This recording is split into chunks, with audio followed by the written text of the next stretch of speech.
नारायणाय। शैलजा कुलकर्णी कोल्हापुर, सुप्रभातम। सुप्रभातम स्वामी जी। प्रणाम स्वामी जी। ओम नमो नारायणाय। ओम नमो नारायण। माधवी प्रणाम। ओम नमो मणिनगर, नारायण। सुप्रभातम। प्रणाम। ओम नमो नारायण। ओम नमो भगवते वासुदेवाय। ओम नमो भगवते वासुदेवाय। ओम नमो भगवते वासुदेवाय। ओम नमो भगवते वासुदेवाय। ओम नमो भगवते वासुदेवाय। ओम नमो भगवते वासुदेवाय। ओम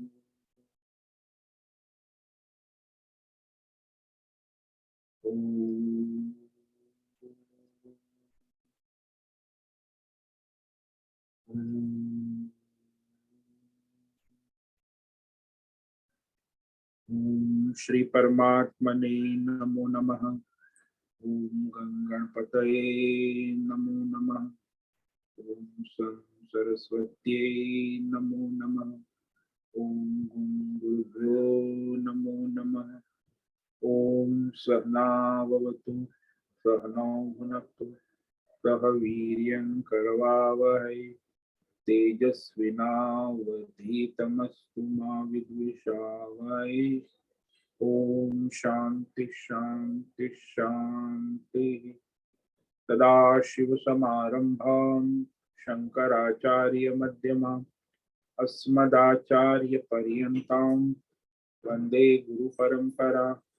वन्दे गुरुपरम्परा। ओम पार्थाय प्रतिबोधितां भगवता नारायणेन स्वयं व्यासेन ग्रथितां पुराणं मध्ये महाभारत अद्वैतामृतवर्षिणीं भगवतीम् अष्टादशाध्यायिनीम् अम्ब त्वामनुसन्दधामि भगवद्गीते भवद्वेषिणी वसुदेवसुतं देवं कंसचाणूरमर्दनं देवकी परमानन्दं कृष्णं वन्दे जगद्गुरुं। कृष्णं वन्दे जगद्गुरुं। नमस्ते परमं ब्रह्म सच्चिदानन्दरूपाय निर्गुणाय नमस्तुभ्यं। ओंकाराय नमो नमः। ओंकाराय नमो नमः। सर्वे दुर्गाणि तरन्तु सर्वे भद्राणि पश्यन्तु सर्वे सद्बुद्धिमाप्नोतु सर्वे सर्वत्र नन्दतु सर्वे सर्वत्र नन्दतु। ओम तत्सत। ओम ओम ओम। आप सभी ऑनलाइन नेटवर्क पर उपस्थित भगवत गीता श्रवण साधकों को आज प्रातः का अभिवादन, अभिनंदन, अभिवंदन। हरि ओम हरि ओम हरि ओम। हम सबको आज का यह दिव्य दिन तन मन धन जन देश काल विषय वस्तु परिस्थिति अवस्थाएं आध्यात्मिक भौतिक दैविक क्षेत्र सभी को अपने अपने पूर्व में अनंत जन्मों में किए हुए पाप पुण्य धर्म अधर्म संचित कर्मों के पके हुए फल स्वरूप वर्तमान में आज प्रारब्ध अनुसार परमेश्वरीय अचिंत्य योग माया के माध्यम से प्रसाद स्वरूप में प्राप्त हुआ है। अतः आज का यह दिव्य दिन परमार्थ हेतु निष्काम सेवा यज्ञ, देव यज्ञ, ऋषि यज्ञ, पितृ यज्ञ, मनुष्य यज्ञ, भूत प्राणी यज्ञ, दान तप, सात्विक शारीरिक वाचिक मानसिक तप, निष्काम कर्म योग, ध्यान योग, भक्ति योग, ज्ञान योग, साधना, स्वाध्याय, वेद शास्त्रों का अध्ययन, अध्यापन, उपासना, आराधना के लिए समर्पित करें। अत्यंत दुर्लभ मनुष्य जीवन को परमार्थ हेतु सार्थक करे और कराए। आज विक्रम संवत 2023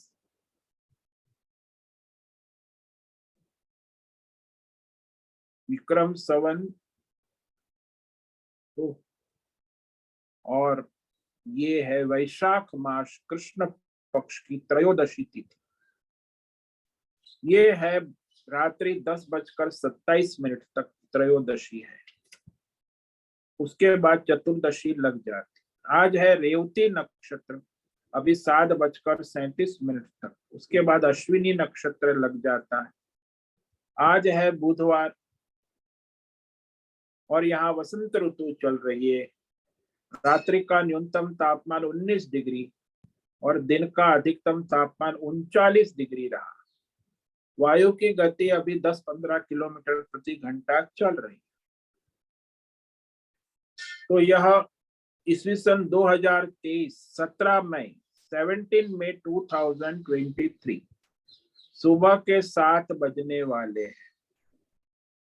कलयुग का प्रथम चरण 5248वां वर्ष 7वां वैवस्वत मनवंतर श्वेत वराह कल ब्रह्मा जी का 26वां दिन और 51वां वर्ष अभी चल रहा है।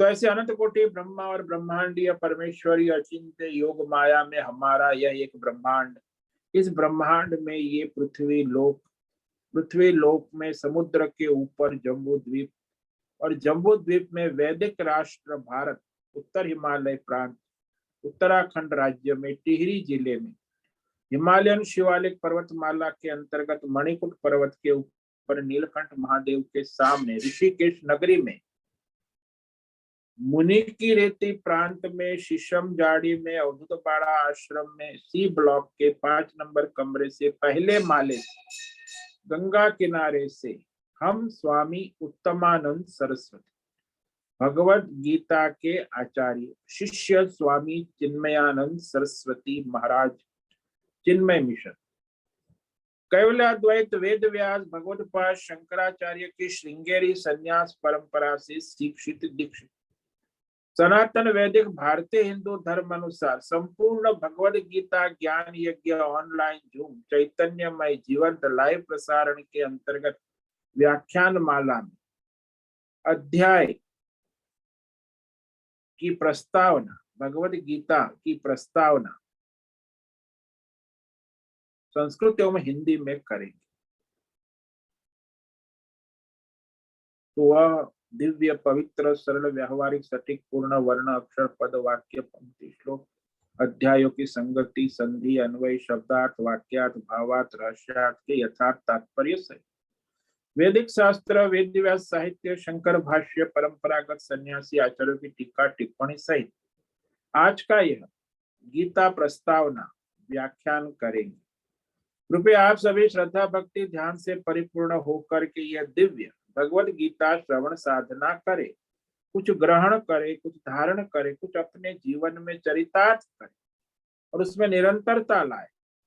अपनी अपनी आध्यात्मिक भौतिक दैवी अशांति द्वंद्व मोह विक्षेप और शास्त्रीय भ्रम भ्रांतियों से रहित होकर के शरीर इंद्रिय प्राण मन वचन कर्म से एक रूप एकाग्र होकर शुद्ध सात्विक सूक्ष्म भगवत विवेक बुद्धि करे, वेद शास्त्र एवं आचार्य परंपरा अनुसार विवेक करे, पुनः पुनः इस व्याख्यान का श्रवण करे, मनन करे, चिंतन करे, चर्चा विचारणा करे, प्रचार प्रसार करे, लिंक भेजे, ग्रुप में शेयर कर अपना और सबका परम कल्याण करे और कराए।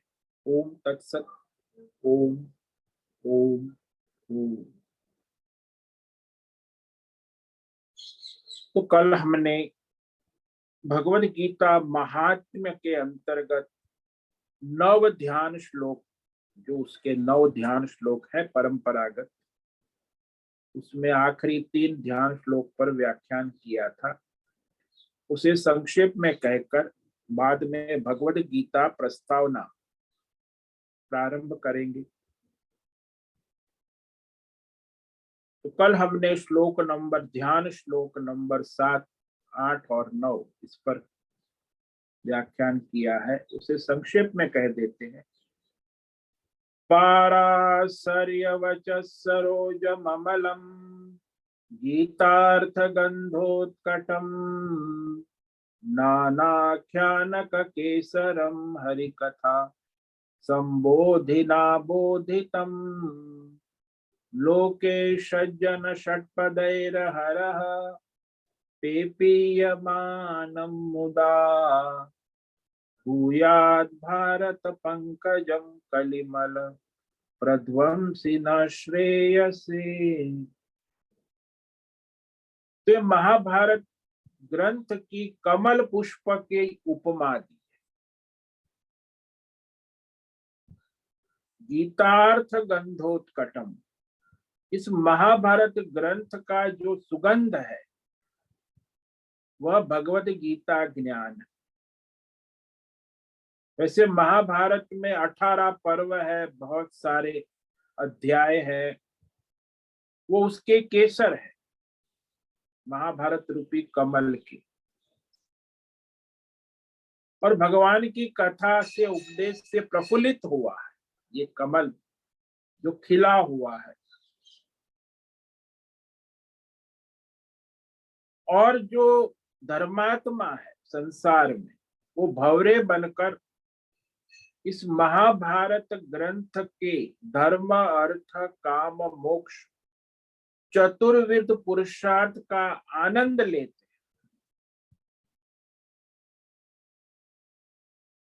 और कलियुग में सारे अधर्म और पाप का नाश करना।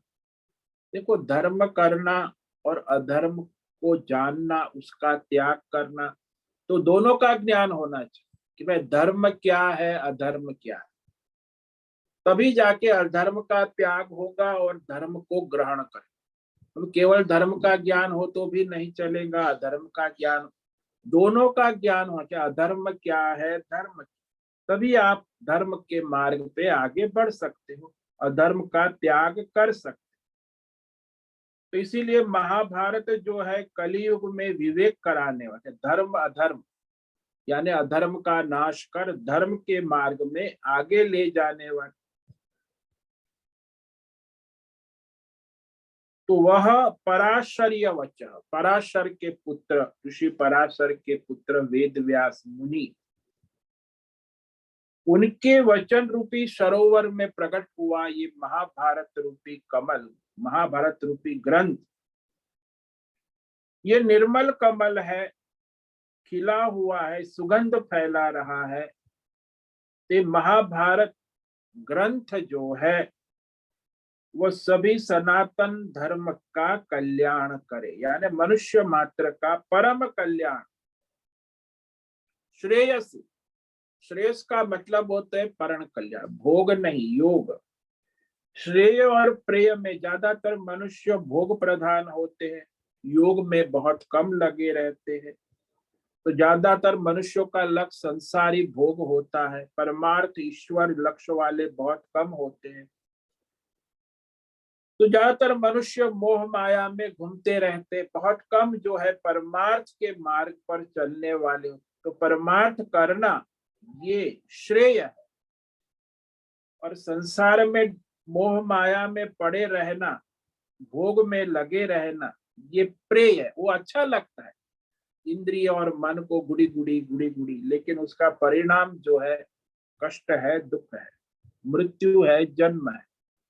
और ये श्रेय है परमार्थ जो अमृत का मार्ग है।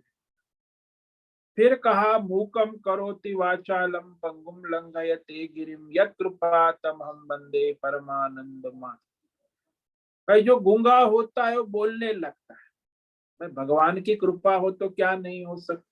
लेकिन यहाँ गूंगे का मतलब है अज्ञानी, अज्ञानी है वो ज्ञान की बातें करने लगता है। और पंगुम लंघयते गिरिम, पंगु जो लूला लंगड़ा है वो पर्वत को पार कर जाता है, लंघयते गिरिम यानी मूर्ख है वो, विद्वान होकर इस संसार रूपी पर्वत को पार कर जाता। तो इस जिन पर कृपा होती है, किसकी कृपा, परमानंद माधव। तो उस माधव को मैं वंदन कर रहा हूं। यत् कृपा तमहम वंदे,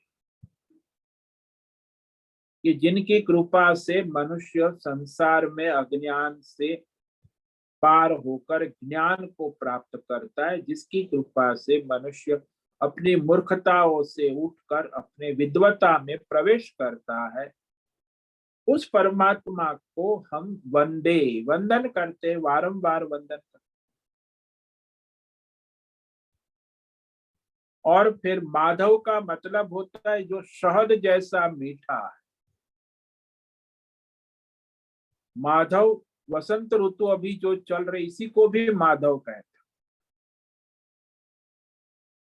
भगवान कृष्ण को भी माधव कहते हैं, इंद्र को भी माधव कहते हैं। और उसके बाद परमात्मा के स्वरूप का निरूपण करते हैं कि वो परमात्मा कौन है।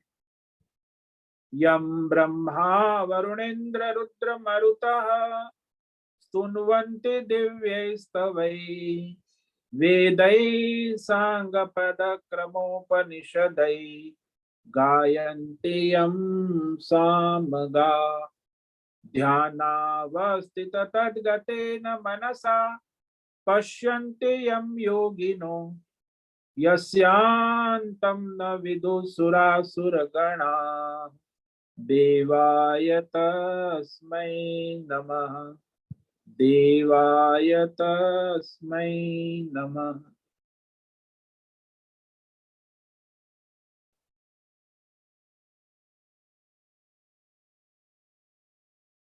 तो यहाँ परमात्मा की महिमा कह रहे हैं कि जिस परमात्मा को ब्रह्मा वरुण इंद्र रुद्र वायु सभी देवता उसकी दिव्य दिव्य स्तुति गुण गाते हैं, स्तोत्रों के द्वारा गुणगान स्तुति करते रहते, दिन रात भगवान के गुण गाते। देवता है, ऋषि मुनि है, संत महात्मा है, भगवान के भक्त है, तो निरंतर दिन रात उस भगवान परमात्मा के ही गुण गाया करते। सामवेद का गायन करने वाले ऋषि मुनि संत महापुरुष, वह उसका गान अपने वर्ण शब्द वाक्य पंक्ति मंत्रों के सहित वेद मंत्रों के द्वारा गायन करते हैं। और जो योगी है ध्यान योग में स्थित, ध्यानावस्थित तद्गते न मनसा पश्यन्ति यम, वो ध्यान योग के द्वारा जो योगी है वो उस परमात्मा का साक्षात्कार करते, अनुभूति करते हैं, दर्शन करते हैं। और उस परमात्मा के विषय में जानना तो दुर्लभ है। देवता भी और असुर, ये दो है ना संसार में। जो सत्व गुणी है उसको देवता कहते, जो रजोगुणी और तमोगुणी है उसे असुर कहते। जो इंद्रिय भोगों में लगे हुए हैं और जो इंद्रिय संयम योग साधना में धर्म में लगे, एक भोगी है एक योगी है, एक देवता है एक असुर है, एक धर्मात्मा है एक अधर्मी है, एक सदाचारी है दुराचारी। वो अकेला नहीं, उसकी संस्थाएं गण, तो सबकी संस्थाएं होती है, गुण गण दैवी संस्थाएं और आसुरी संस्थाएं। हालांकि संसार में ज्यादातर 90% आसुरी संस्थाएं होती है, 5-10% दैवी संस्थाएं भी होती है। तो इस प्रकार वह दोनों व्यष्टि समष्टि संसार सभी मनुष्य उस परमात्मा के अनंत पार को नहीं जानते। परमात्मा उसका न अंत न आदि न मध्य, कुछ जान नहीं सकते कि कहां से परमात्मा शुरू होते, उसका मध्य कहाँ है, उसका अंत कहाँ है। अनंत है, न आदि जान सकते हैं न मध्य न अंत। तो इस प्रकार वह परमात्मा न जीवात्मा जान सकता है, न देवता, न जगत में कोई जान सकता है। माया भी, तो माया से भी वो नहीं जाना जा सकता,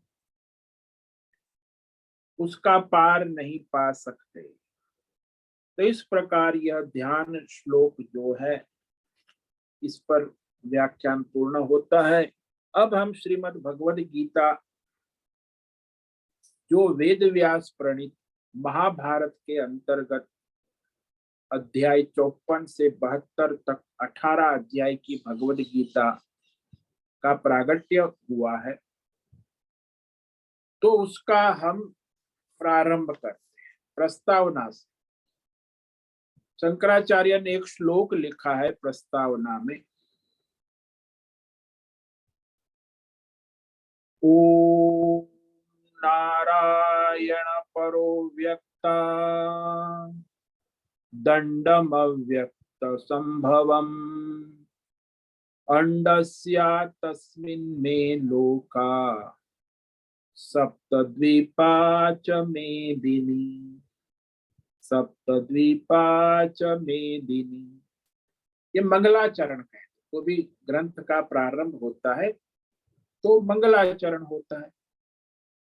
मंगलाचरण 3 प्रकार का होता है, नमस्कार के लिए, आशीर्वाद के लिए और परमात्मा तत्व का स्मरण करने के। तो आरंभ में आचार्य लोग मंगलाचरण करते हैं। तो इस ग्रंथ के आचार्य जो है, उन्होंने भी मंगलाचरण किया है और उसमें कहते हैं, जिस परमात्मा से ये जगत प्रकट हुआ, जिसमें ये जीवित रहता है, स्थित है, और जिसमें ये लीन होता है, वो परमात्मा अनंत है। जिससे ये जग प्रकट भया, जिससे होए लीन, जिससे जग जीवित रहे, सोहम परम प्रवीण, वह परमात्मा। उससे बढ़कर और कोई है नहीं संसार। वो परमात्मा कैसे है? जो नित्य है, वर्तमान स्थित है, सर्वव्यापक। तो जो सर्वव्यापक होता है वही नित्य होता है। तो देश काल विषय में सीमित होता है वो अनित्य होता है। और जो विज्ञान स्वरूप है, अनुभूति, अपनी अनुभूति, स्वानुभूति पूर्ण विज्ञान, वो नित्य है। जो आनंद स्वरूप यानी सत चित आनंद, सत्य यानी नित्य, चित्त यानी ज्ञान स्वरूप, और आनंद यानी पूर्ण प्रेम स्वरूप, आनंदमय। तो परमात्मा सच्चिदानंद है। उस परमात्मा को हमें जानना आवश्यक, क्योंकि उसमें ही सब है, उसी से सब है। बाय द परमात्मा, फॉर द परमात्मा, ऑफ द परमात्मा, इन द परमात्मा, आउट द परमात्मा, सब जगह परमात्मा ही है। उससे अन्य कुछ भी नहीं, उससे पास भी कुछ नहीं है, उससे दूर भी कुछ नहीं।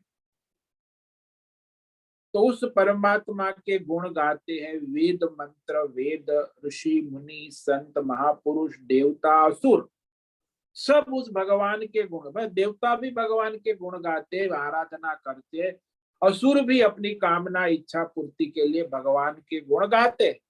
ऐसा नहीं कि असुर नहीं गाते, कई असुर भी अपनी मनोकामना पूर्ण करने के लिए भगवान की कठोर तपस्या करते, जैसे हिरण्याक्ष है, रावण है, शिव जी की आराधना करता था।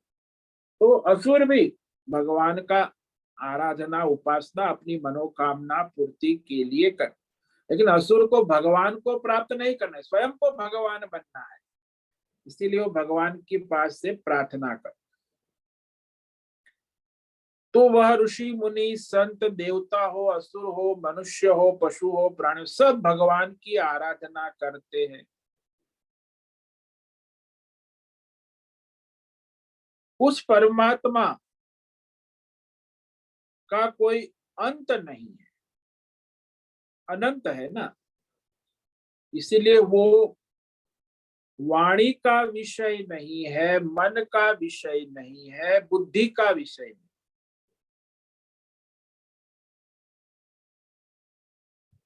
तो वाणी से नहीं पाया जा सकता, मन बुद्धि से भी नहीं पाया जा सकता। तो कैसे पाया? मानवीय बुद्धि की तो बात है। तो ईश्वरीय वाणी, ईश्वरीय मन और ईश्वरीय बुद्धि से जाना जाता। इसलिए भगवान जो भगवत गीता कह रहे, वो मानवीय बुद्धि नहीं है, भगवत बुद्धि।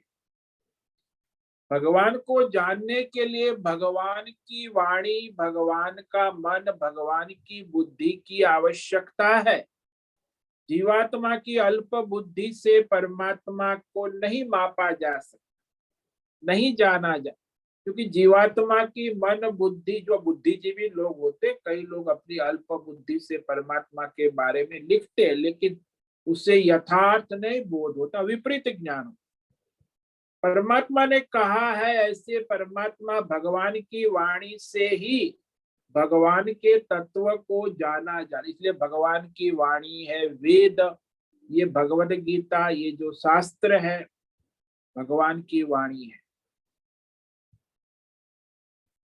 तो उस परमात्मा को परमात्मा से ही जाना जाता है, परमात्मा की वाणी से ही जाना जाता है। पर दैवी कृपा जिस पर होती है, वह इस भगवद गीता शास्त्र के रहस्य को समझ सकते हैं कि भाई गीता जो है वो अर्जुन जैसे धर्मात्मा है, दैवी गुण संपन्न है, तो गीता की महिमा जान सकते हैं, समझ सकते हैं, ज्ञान को अपने जीवन में चरितार्थ कर सकते हैं। इसलिए हमारे सनातन वैदिक धर्म में जगत गुरु आद्य शंकराचार्य महाराज ने भगवद गीता पर भाष्य लिखा, व्याख्यान रूप, जिसकी आज से हजारों वर्षों से परंपरागत सन्यासी आचार्य उसके माध्यम से व्याख्यान करते हैं।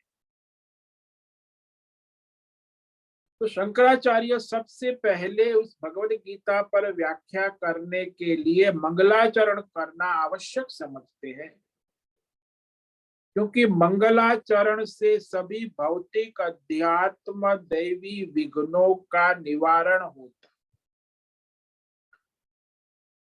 अनिष्ट का नाश और इष्ट की सिद्धि, यानी प्रतिकूलताओं का नाश होता है, अनुकूलताएं प्रकट होती, तो उसे सिद्धि कहते।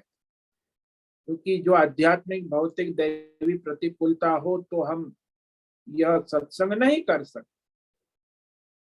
इसीलिए ये शास्त्र का आरंभ करने के पहले कहा है, एक सूत्र है, शास्त्र आरंभे मंगलाचरणीयम।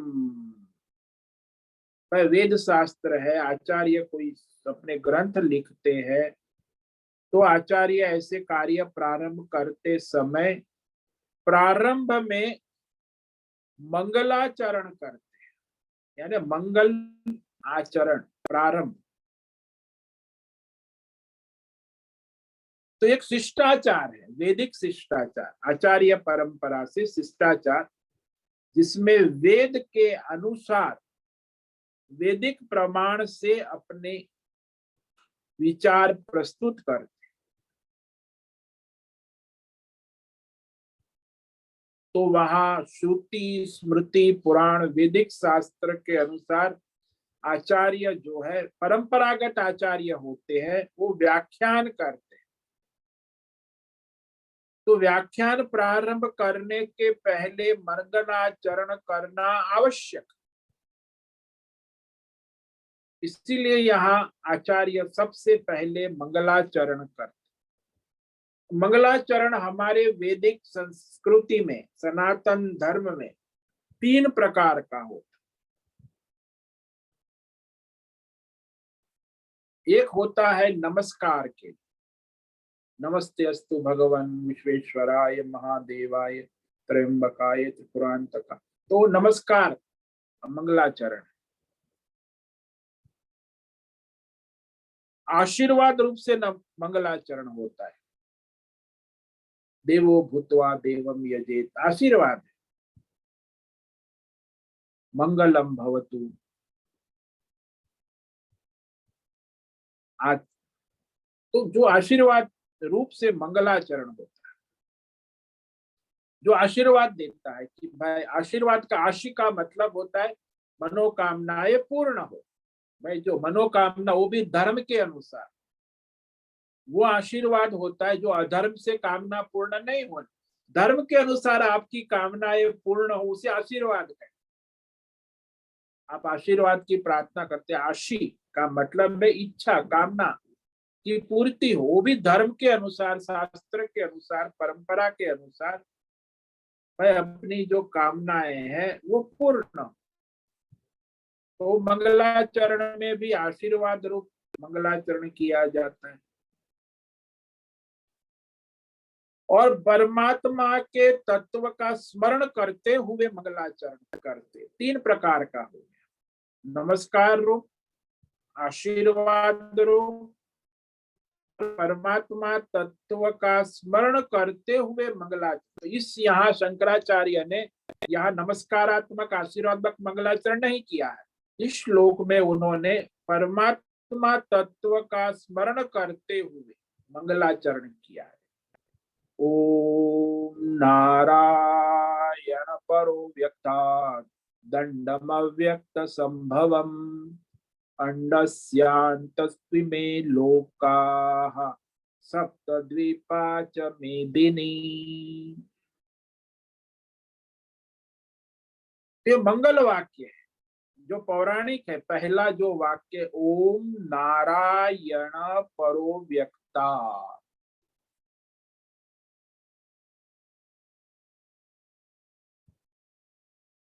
तो यहाँ परमात्मा का ही अंश, परमात्मा का ही स्वरूप, जैसे माता पिता का ही अंश उनकी संतान होती है ना, ऐसे परमात्मा का ही अंश, परमात्मा का ही स्वरूप ये जल है। और जल को संस्कृत में नार कहते हैं। नार, जल को नार कहा जाए। नार यानी सागर है, समुद्र है, नदी है।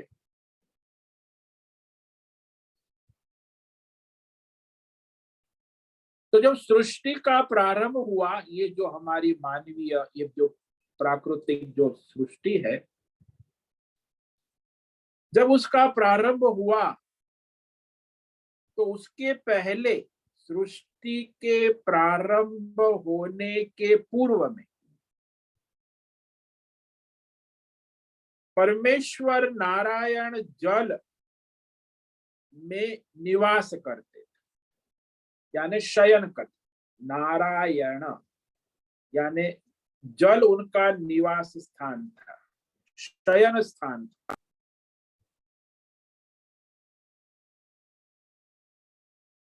तो जिस परमेश्वर परमात्मा का शयन स्थान, निवास स्थान जल था, इसीलिए उस परमात्मा को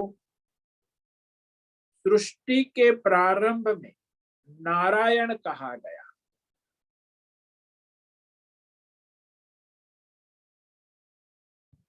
अत्यंत सूक्ष्म विचार करने पर ये नर शब्द का विचार करें तो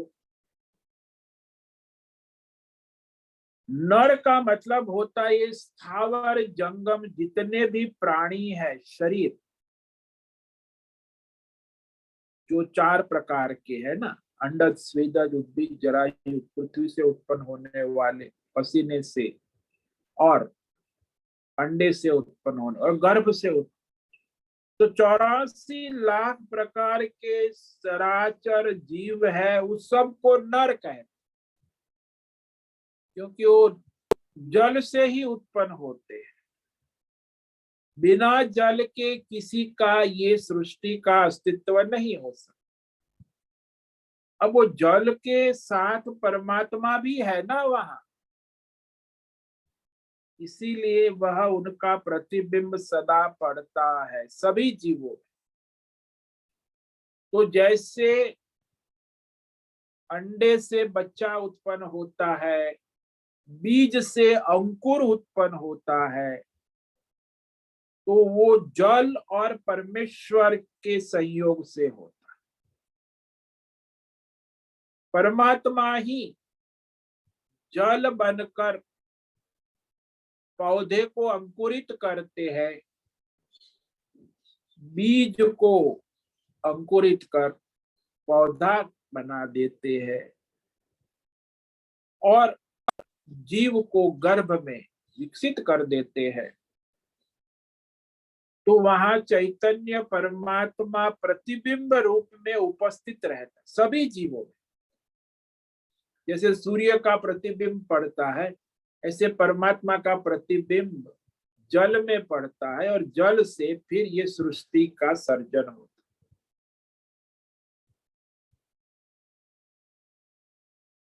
तो नारायण का मतलब हुआ कि जो चैतन्यमय परमात्मा का प्रतिबिंब सभी जीवों में हो रहा है, तो सभी जीवों को नारा कहते हैं, नारा, क्योंकि वो परमात्मा के आश्रय में है ना। सभी जीवों के नियामक अंतर्यामी जो परमात्मा है, इसीलिए परमेश्वर को नारायण कहा। नारायण यानी उनके आश्रय पे सारे प्राणी 84 लाख प्रकार के जीवों की उत्पत्ति, स्थिति, लय, पुनः उत्पत्ति, स्थिति, लय प्रकृति के प्रारंभ से निरंतर चलती रहती और उसमें कोई परिवर्तन नहीं होता। भाई चने का बीज डालोगे तो चने का अंकुर होगा, कौवे का अंडा होगा तो कौवा ही उत्पन्न होगा, चिड़िया का अंडा होगा तो चिड़िया ही होगी, ब्राह्मण का बीज होगा तो ब्राह्मण बालक होगा, क्षत्रिय का बीज होगा तो क्षत्रिय बालक होगा, वैश्य का बीज तो वैश्य का बालक होगा, क्षुद्र का बीज होगा, वर्ण शंकर बीज होगा तो वर्ण शंकर बालक होगा। ये अद्भुत है। तो वह प्रतिबिंब अंतर्यामी रूप से सारे सृष्टि के आश्रय नियामक होकर, अंतर्यामी होकर सभी का सर्जन, पालन, संहार उनके कर्मों के अनुसार करते। किसी को ब्राह्मण बना देते हैं, किसी को क्षत्रिय, किसी को वैश्य, किसी को, उनके उनके कर्मों के अनुसार ही निर्माण होता। तो नित्य रहते हैं। वो जीवात्मा के जन्म के पहले भी अंतर्यामी व्यापक है जल रूप में, और फिर वो जल के माध्यम से वो जीवात्मा के अंदर प्राण रूप में प्रवेश करके अंतर्यामी रूप से वह नारायण जो है वह जीवात्मा की वृद्धि करता है, उसके जन्म, उसके बाद बाल्य अवस्था, युवा अवस्था, वृद्धा अवस्था और मृत्यु, फिर पुनर्जन्म कर्म वासना के अनुसार तो नित्य रहते अंतर्यामी रूप से सभी जीवात्माओं के संचालन करने वाले, शासक कहो, नियामक कहो, और सभी को उनके कर्मों के अनुसार चलाते। भगवान ने गीता में 18वें अध्याय में कहा, ईश्वर सर्वभूतानां हृद्देशे अर्जुन तिष्ठति भ्रामयन् सर्वभूतानि यंत्रारूढ़ाइन। सभी प्राणियों को, जीवों को, चींटी से लेके ब्रह्मा विष्णु महेश देवी देवता सबको उनके उनके कर्मों के अनुसार संसार चक्र में भ्रमण कराते रहते हैं। और कहाँ बैठे हैं? ड्राइवर बन के हृदय से, उसकी बुद्धि में, अंतकरण में अंतर्यामी रूप से, नियामक रूप से सबके हृदय में बैठे हुए, सबके जीवन का संचालन करते, सबके ड्राइवर, उसको नारायण कहा। नारायण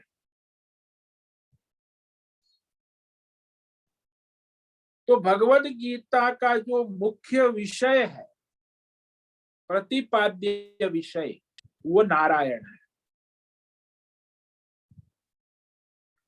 और वो नारायण मानवीय वैज्ञानिक बुद्धि में, लेबोरेटरी में नहीं आ सकता, अव्यक्त कहा। नारायण तो अव्यक्त है, नारायण की माया भी अव्यक्त, इसीलिए माया भी अव्यक्त है, नारायण भी अव्यक्त है। और वो माया से भी परम है ना, परे है, असंबद्ध है। माया उसके अधीन है, नारायण माया के अधीन नहीं है, माया नारायण के अधीन। तो यह अव्यक्त माया, माया से उत्पन्न त्रिगुणात्मक शक्ति, और त्रिगुणात्मक माया से उत्पन्न ये सूक्ष्म पंच महाभूत, और सूक्ष्म पंच महाभूत से उत्पन्न ये सारी सृष्टि, ब्रह्मा विष्णु महेश, व्यष्टि और समष्टि।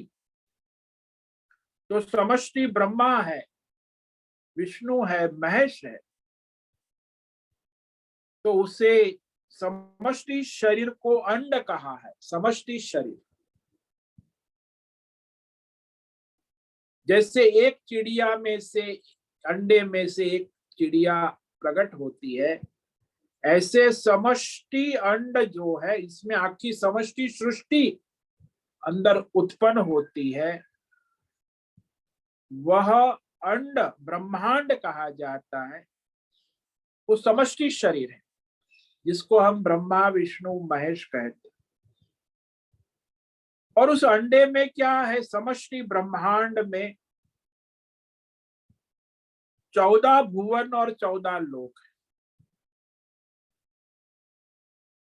तो ऐसे तो वही सप्त द्वीप वाली पृथ्वी भी है। तो पृथ्वी में 7 द्वीप है और 14 भुवन, 14 लोक है। तो जैसे पृथ्वी है, भूर भुव सुव मह जन तप सत्य, 7 ऊपर लोक है। पृथ्वी के नीचे अतल वितल सुतल तलातल पाताल भूतल, 7 लोक नीचे। तो 14 लोकों में, और उसमें ये पृथ्वी में भी 7 द्वीप है। हम लोग जम्बू द्वीप में बैठे हैं। तो ये जो 7 आजकल कहते हैं ना, 7 कॉन्टिनेंटल, 7 कॉन्टिनेंटल क्या है, सप्त द्वीप है, समुद्र के ऊपर है। जम्बू द्वीप है, प्लक्ष द्वीप है, शालमली द्वीप है, कुश है, क्रौंच है, छठा शाक द्वीप है, 7वां पुष्कर द्वीप है। तो 7 द्वीप वाली ये पृथ्वी कहलाती।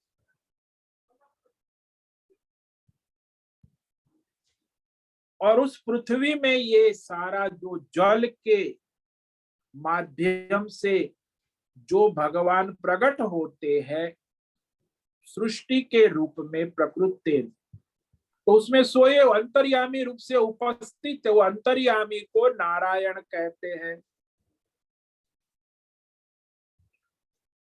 तो सबके अंतर्यामी है, नियामक है, शासक है, सारी व्यष्टि समष्टि अध्यात्म भौतिक दैवी सृष्टि का संचालन करने वाले,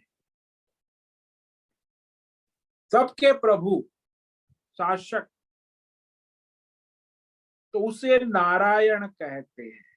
तो ये नारायण को मंगल स्मरण किया गया। तो ये मंगलाचरण पर आज हमने व्याख्यान किया इस श्लोक पर। कल आगे इस भगवद गीता के विषय क्या है, उसका संबंध क्या है, उसका प्रयोजन क्या है, भगवद गीता के अधिकारी कौन है, इस पर कल व्याख्यान करेंगे। कि ग्रंथ प्रारंभ होता है तो उसमें ये विचार किया जाता है कि इस ग्रंथ का विषय क्या है, इसका विषय विषयी संबंध क्या है और इसका प्रयोजन क्या है और इस ग्रंथ के अधिकारी कौन है, तो इसे अनुबंध चतुष्टय कहते हैं। कोई भी ग्रंथ प्रारंभ करने के पहले ये जानना आवश्यक है, तो उस पर हम कल विचार करेंगे। तो आज जो है मंगलाचरण किया है, तो इस श्लोक को बोल देते हैं संक्षेप में। ओम नारायण परो व्यक्तात् अंड व्यक्त संभवम अंडस्यास्मि मे लोका सप्तद्वीपा च मेदिनी। तो परमेश्वर अंतर्यामी नारायण जो अव्यक्त है, वो समष्टि अंड रूप में प्रकट होकर इसमें सारी सृष्टि का पालन सर्जन पोषण करते, और इस सृष्टि में पृथ्वी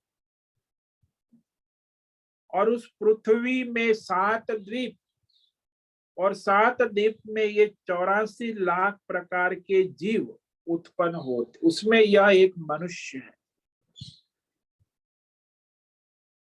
तो मनुष्य जो है वह पृथ्वी लोक पर रहते हैं, और लोकों में मनुष्य नहीं रहते। हाँ, सूक्ष्म रूप से वो आते जाते रहते सूक्ष्म शरीर के, लेकिन भौतिक पृथ्वी में रहते हैं। तो इस प्रकार यह मंगलाचरण हो गया। कल आगे विषय, संबंध, प्रयोजन और अधिकारी कौन है गीता के शास्त्र के, उस पर व्याख्यान करें। ओम नमो नारायणाय, ओम नमो नारायणाय, ओम नमो नारायणाय, ओम नमो नारायणाय, ओम नमो नारायणाय। कायेन वाचा मनसेन्द्रियेण वा बुद्ध्यात्मना वा प्रकृते स्वभावा करोमि यद्यत् सकलं परस्मै नारायणायेति समर्पयामि, नारायणायेति समर्पयामि। ओम सर्वे भवन्तु सुखिनः, सर्वे सन्तु निरामया, सर्वे भद्राणि पश्यन्तु, मा कश्चित् दुःखमाप्नुयात्, अस्तु मा सद्गमय, तमसो मा ज्योतिर्गमय, मृत्योर्मा मृतं गमय। ओम पूर्णमद पूर्णमिदं पूर्णात् पूर्णमुदच्यते पूर्णस्य पूर्णमादाय पूर्णमेवावशिष्यते। ओम शांति शांति शांति। शंकरं शंकराचार्यं केशवं बादरायणं सूत्र भाष्य कृतौ वंदे भगवन्तौ पुनः पुनः। ईश्वरो गुरुरात्मेति मूर्तिभेद विभाग व्योमवद्व्याप्त देहाय दक्षिणामूर्तये नमो नमः। ओम गुं गुरुभ्यो नमो नमः। ओम तत्सत् ब्रह्मार्पणमस्तु। ओम ओम ओम।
जिससे ये जग प्रगट भया जिसमें होवे लीन, जिससे जग जीवित रहे सो हम परम प्रवीण।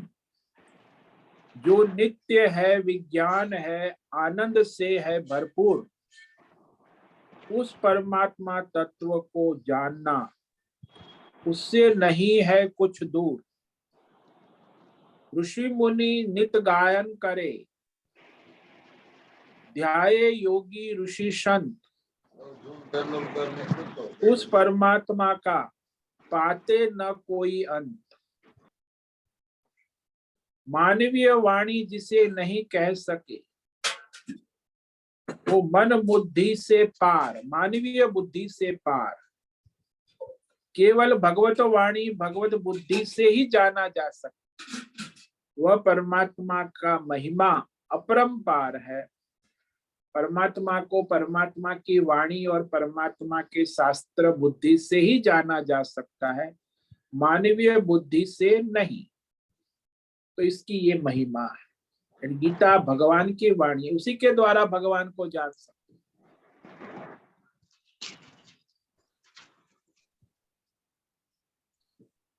अच्छा, आप किसी को कोई प्रश्न है पूछ सकते हैं।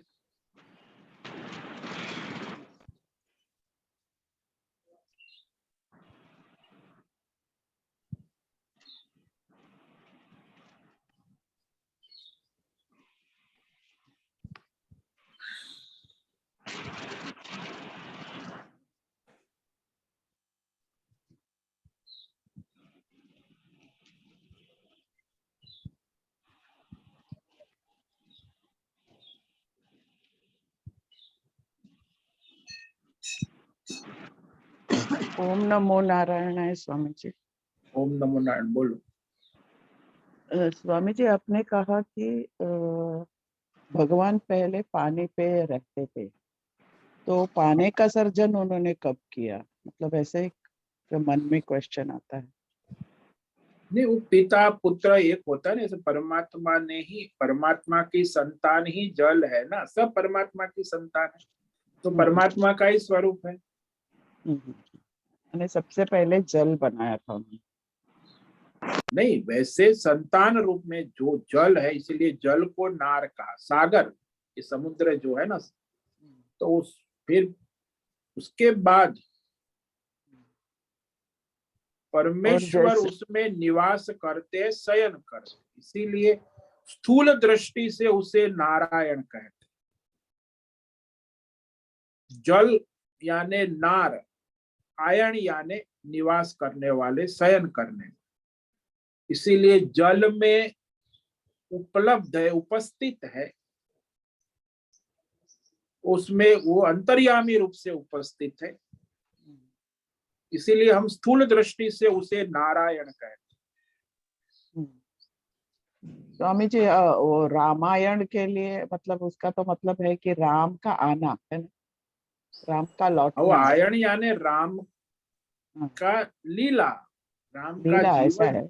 हाँ भाई, आयन के अनेक अर्थ होते हैं ना यहाँ। संस्कृत में एक चीज का 100 अर्थ होते हैं।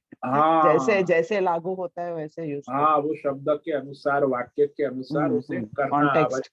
कॉन्टेक्स्ट हाँ, कॉन्टेक्स्ट के हिसाब से। कॉन्टेक्स्ट के हिसाब से ही होता है। अच्छा अच्छा। यानी वहाँ रामायण ने राम का अयोध्या लौटने में वो खत्म होता है, उसके बाद तो राम की उत्तर लीला रामायण। है सारी रामायण, पूरी रामायण भगवान यानी लीला। हम्म, राम हम्म, की जीवन चरित्र कहो, लीला कहो, रामायण हम्म, आयन। तो नारायण यानी ऐसे जो पानी में रहते हैं उनका लीला। नहीं, वो जो जल परमेश्वर का शयन स्थान है, वो परमेश्वर को स्थूल दृष्टि से नारायण कहे। स्थूल दृष्टि से, हाँ। स्थूल दृष्टि से।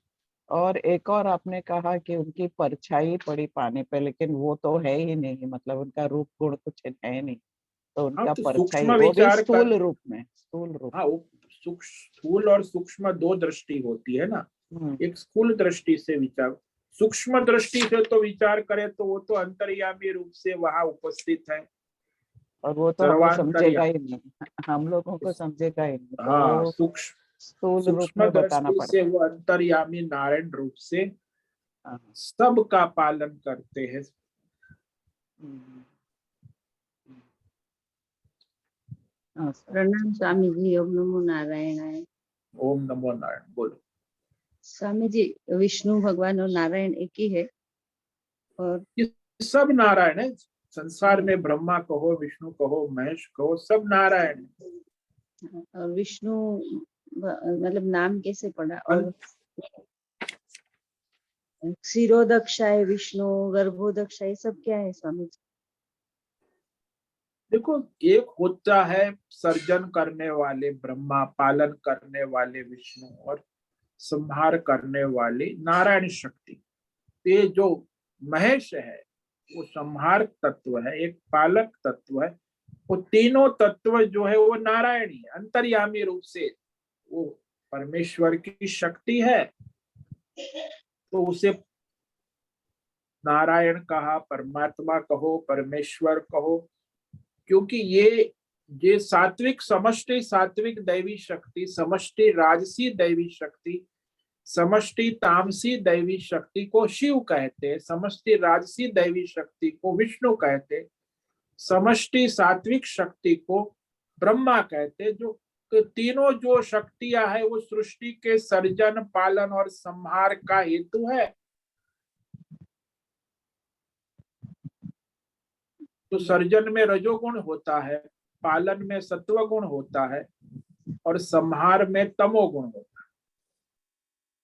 और ये क्षीरोदक्षाय विष्णु, गर्भोदक्षाय विष्णु, ये सब ये क्या तो है? क्षीर यानी सागर कहा ना, ये जल नारायण, उसी को क्षीर कहो। नारायण सागर में जो स्थूल दृष्टि से जो परमेश्वर है वो जल सागर के जल को ही नारायण कहते हैं, नार कहते हैं, नार। और उस जल में नित्य अंतर्यामी रूप से उपस्थित है वो नारायण है, परमेश्वर। अच्छा, प्रणाम स्वामी जी। ओम नमो नारायण। ओम नमो नारायण।